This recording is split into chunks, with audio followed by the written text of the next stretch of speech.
Boa noite. Hoje vamos falar sobre a enzima creatina fosfoquinase ou CPK. Então, primeiramente, o que que são as enzimas? As enzimas, elas são proteínas que elas vão controlar velocidade e elas vão regular as reações que ocorrem dentro do nosso organismo. Elas são catalisadoras, elas vão atuar em substratos específicos. Então, hoje, atualmente, a gente conhece 2.000 enzimas e cada uma vai atuar em uma reação específica. As enzimas, elas sofrem influência da temperatura.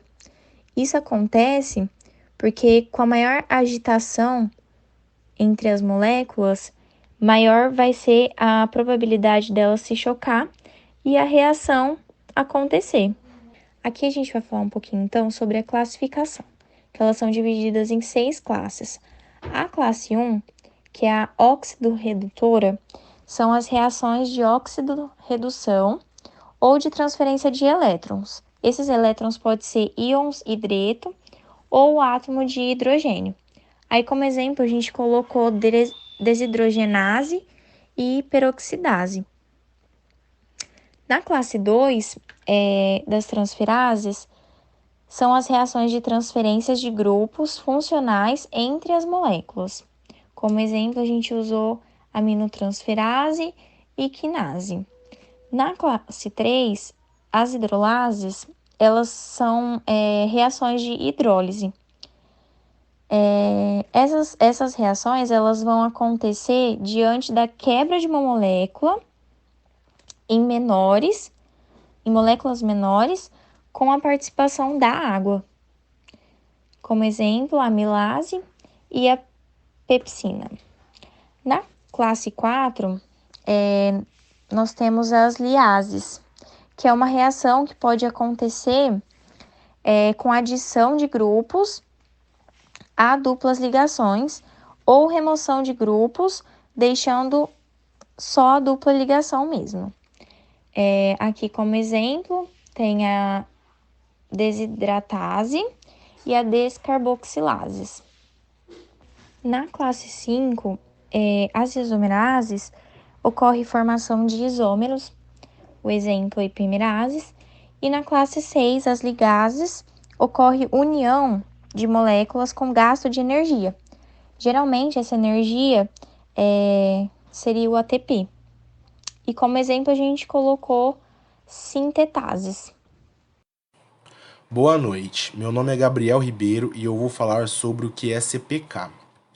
A creatinofosfoquinase sérica, CPK, é um importante marcador laboratorial de lesão muscular e consiste em uma enzima encontrada na membrana mitocondrial e citoplasma de miócitos, que atua no metabolismo energético. Sua elevação pode acontecer por múltiplos mecanismos, como trauma, infarto agudo do miocárdio e exercício físico extenuante, por exemplo. E a depender da gravidade do quadro e de fatores predisponentes, pode conduzir a quadros de rabdomiólise e suas complicações, como a lesão renal aguda, associados a alta morbimortalidade e a necessidade de conduta da equipe médica. Ela está envolvida no armazenamento e transferência de energia de duas formas: a que catalisa a produção de adenosina trifosfato ATP via transferência de um grupo fosfato de CPK para a adenosina diosfosfato ADP. Realiza a passagem da energia da mitocôndria para o citosol, conectando os locais de geração de ATP aos de consumo.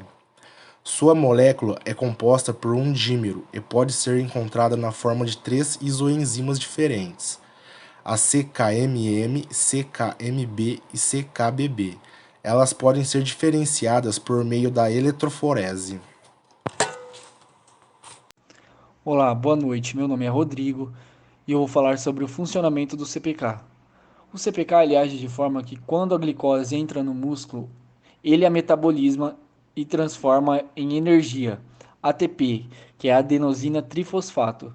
Dentro do músculo existe uma enzima chamada ATPase, que é adenosina trifosfatase, que quebra um dos fósforos do ATP, transformando ele em ADP, adenosina difosfato. Nessa quebra há a liberação de energia, fazendo o músculo contrair.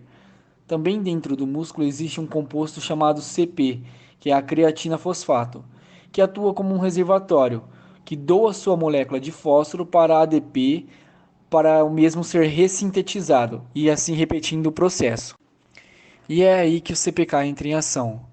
Ele age como um transportador e catalisador, onde transfere novamente esta molécula de fósforo que foi doado pela CP para o ADP, que se torna novamente ATP, fazendo assim o processo ocorrer novamente.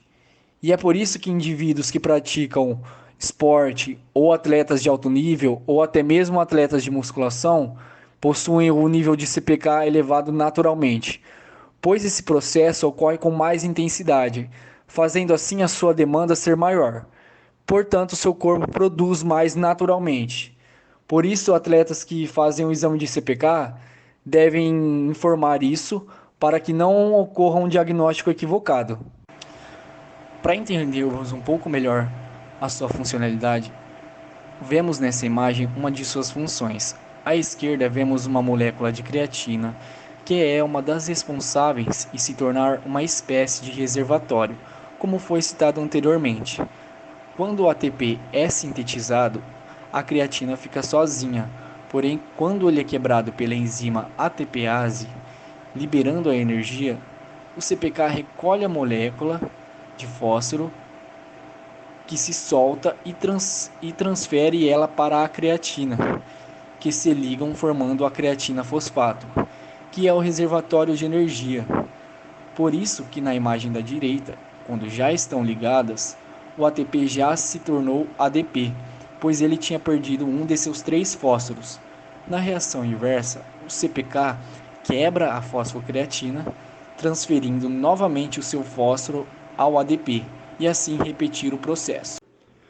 O processo de ADP-ATP mitocondrial, ou seja, aquele que ocorre dentro das mitocôndrias, que são organelas celulares responsáveis pela respiração celular, é um processo que se chama fosforilação oxidativa, pois é a formação de um derivado fosfatado eletronegativo. Ele é gerado a partir da degradação de moléculas orgânicas, derivadas de alimentos. Já o processo de creatina e fosfocreatina ocorre extramitocondrial, ou seja, fora da mitocôndria. Podemos ver também que o CPK faz uma espécie de pivô desses dois processos, pois ele age tanto na mitocôndria quanto no sarcoplasma, membrana plasmática de células do músculo. Dentro da mitocôndria, ele devolve, entre aspas, o fósforo para o ADP sofrer a fosforilação oxidativa e também pode pegar, entre aspas, o fósforo para levá-la à creatina. Neste processo, ele recebe o auxílio de uma família de proteínas chamadas ANT, ou translocase de adenina nucleotídeos, que tem como uma de suas funções a destinação celular. Portanto, essa proteína ela atua como um catalisador de exportação desse fosfato. Ela pode agir tanto no ADP quanto no ATP. Já no espaço sarcoplasmático, o CPK atua levando este ATP até o sarcoplasma, para ser quebrado e gerar a contração muscular, perdendo seu íon de fósforo e virando ADP. Neste caso, ele recebe a ajuda da porina, que é uma proteína que atua como difusor do íon de fosfato, no qual a molécula de creatina vai recebê-lo e tornar-se fosfocreatina posteriormente. E a fosfocreatina atua como um estoque desse íon, que será levado novamente para repetir o processo. Esse processo ele define bem a contração, fadiga e descanso. Na contração é quando esse processo está no ápice, ou seja, o CPK está levando o ATP para ser quebrado em ADP e está sendo gerado bastante energia, na qual é revertida para o músculo fazer a contração. Já quando está sendo a fase da fadiga, esse processo ele já está desgastado, não está tendo mais CPK para fazer esse transporte, nem tá tendo creatina para poder fazer essa estocagem. Então o músculo não consegue mais receber energia, portanto ele começa a fadigar, ou seja, falhar. Que é, por exemplo, quando você está levantando um peso e você não está tendo mais força para levantar esse peso. A fase do descanso, ela serve para esse processo ser retomado e assim poder iniciar novamente todo esse procedimento que já foi citado, que é quando o músculo se reestabiliza e esse processo ele volta a ser efetuado. Boa noite, meu nome é Flávia e eu vou estar falando um pouquinho sobre os tipos de CPK utilizados em dosagem. Primeiro é a CPK bebê, encontrada no pulmão e cérebro. Quando essa CPK está alta, pode estar indicando um AVC, tumor no cérebro, convulsões ou até uma insuficiência pulmonar. A segunda é a CPK-MB, encontrada no músculo cardíaco.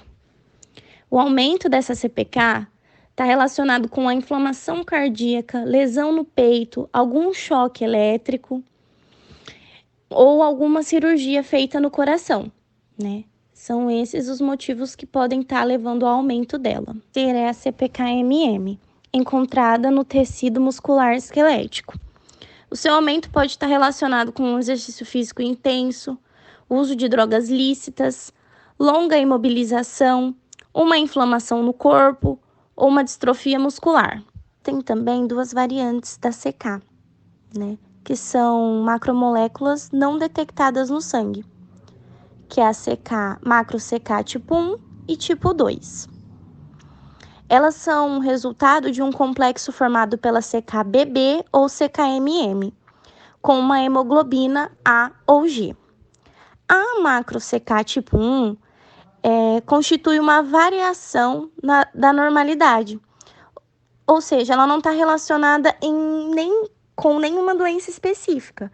Geralmente é encontrada em doses femininas. A macro-CK tipo 2 é um complexo oligomérico de origem mitocondrial, que tem associação com neoplasias. A macro-CK tipo 2, pode estar relacionado com algum tipo de metástase grave. Boa noite, meu nome é Pedro. Vou falar um pouco melhor do exame de CPK e sua importância clínica.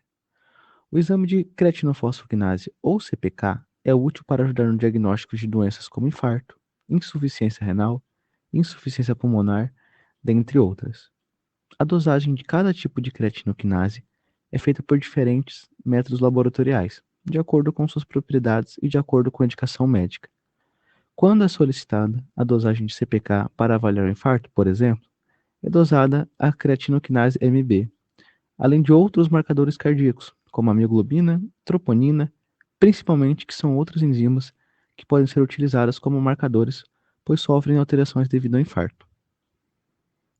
É considerado normal o valor de creatinoquinase MB igual ou inferior a 5 nanograma por ml, e sua concentração normalmente está elevada em caso de infarto.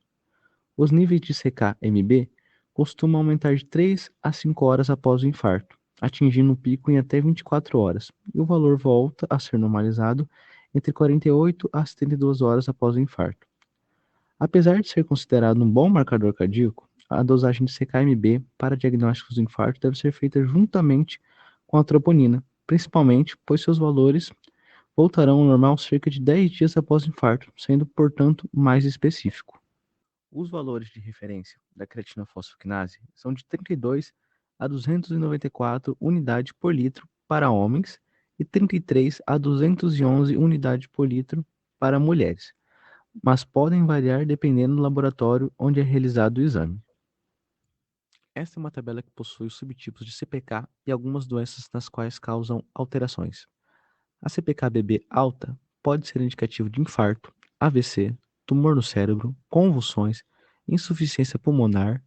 A CPK-MB alta pode ser indicativo de inflamação cardíaca, lesão no peito, choque elétrico em caso de desfibrilação cardíaca, cirurgia do coração. A CPK-MM alta pode ser indicativo de lesão por esmagamento, exercício físico intenso, longa imobilização, uso de drogas ilícitas, inflamação no corpo, distrofia muscular após eletromiografia.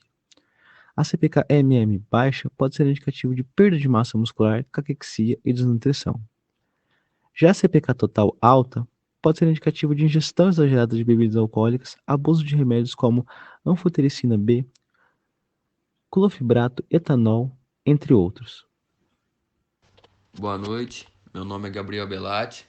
Vou falar agora das doenças relacionadas ao CPK. O infarto, ou também pode ser chamado de infarto agudo do miocárdio. O infarto, ele é um ataque cardíaco em que o coração tem seu fluxo sanguíneo bloqueado de alguma forma. Esse bloqueio pode vir por uma placa de gordura ou um coágulo, por exemplo.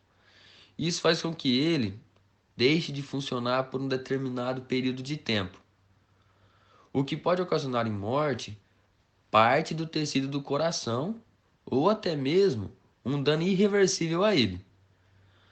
Quando o tecido cardíaco começa a morrer, o CPK rapidamente se eleva, pois o mesmo tem importante papel na regeneração do tecido. E é por este motivo que ele é um dos principais marcadores do infarto.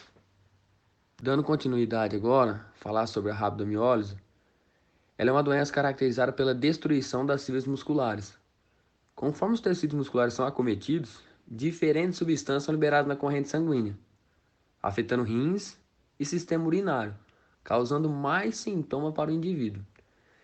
Na rabdomiólise, os músculos mais afetados são aqueles que fazem parte do grupo de músculos esqueléticos, ou seja, presente em todo o corpo e responsável pela postura e movimento.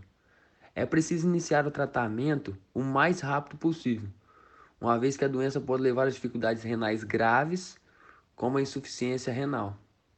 Como na rabdomiólise os músculos esqueléticos são afetados diretamente, há uma elevação muito grande do CPK3, pois este está presente em todo o tecido muscular. Por fim, essas foram as nossas referências.